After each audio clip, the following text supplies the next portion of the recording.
All right, Pat, so here's the deal. I'll get you up here next to the tour players from this face-on angle. And this is Kelly Robbins, one of the good lady tour players. There's some basic things that all the tour players do in the exact same manner.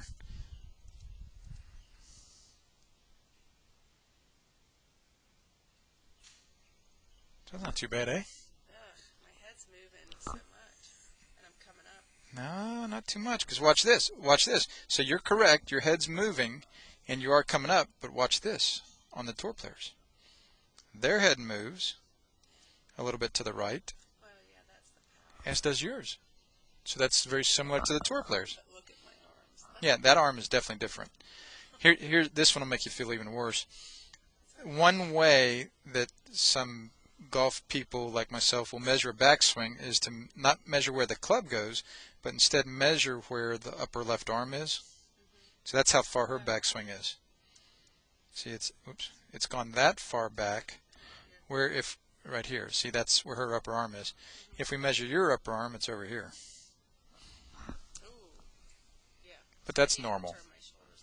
Well, I wouldn't say that, because see, your left shoulder socket, it's just that you don't have the flexibility of these people who hit balls every day for a living do. Okay? That's the main reason why that arm will be more bent. All right? But I want you to, like I said, or I didn't say it, but I spend a lot of time teaching folks what they're doing right. I like people to learn what they're doing right as well as what they're doing wrong. So what I'm saying is very similar, is that your head went to the right a little bit like the tour players. So that's kind of good news. And then on the downswing now, their head gets back into the circle because they're shifting their weight back onto their front foot, Pat, and that's what we see for you too. Pretty much dead on the money there, ladies. That's pretty cool. And at impact, you're just about back in the same posture you were in your setup. And that is real similar to the tour players. You see how they're pretty much right back in that same spot, and you are too. Now it gets a little more different through here, though. Oh, no. Because, see, their arms look a lot different. No. You see what I mean? So you see your arms are real far apart, your arms aren't extended very well, and your left hand, your glove hand, is above your right hand, whereas you see her left hand underneath her right hand there. Okay? So that is quite a bit different than what we'd see for the tour players, but it's pretty similar to a lot of normal folks. A lot of normal folks have that kind of a problem. And again, you see how much more of an angle there is, a backward L there between her shaft, whereas your shaft is more straight with your arms there, Pat. And then when you finish, now remember you said your head moved a lot and you got ahead of it, but that's where the tour players are too. So that's another thing that's very nicely similar in your swing to the tour players, is that you shift onto your right foot and onto your left foot very nicely, and you're in good balance there when you finish.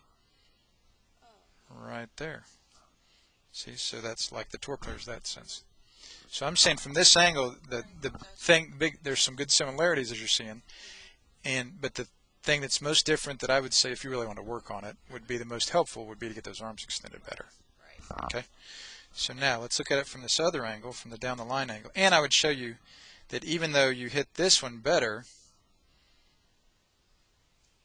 like the old country song says, wherever you go, there you are, the swing would look about the same.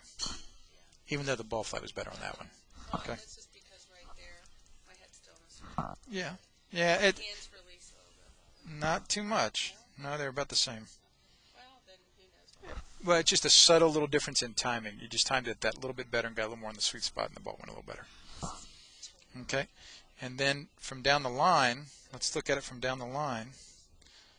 The main thing that all the tour players do from this angle, even Jim Furyk, is that about halfway into the downswing, or 2/3 of the way in the downswing, there's the club head right here. See, it gets back on that line and follows it into the ball. But yours, Pat, is much more above it on the downswing.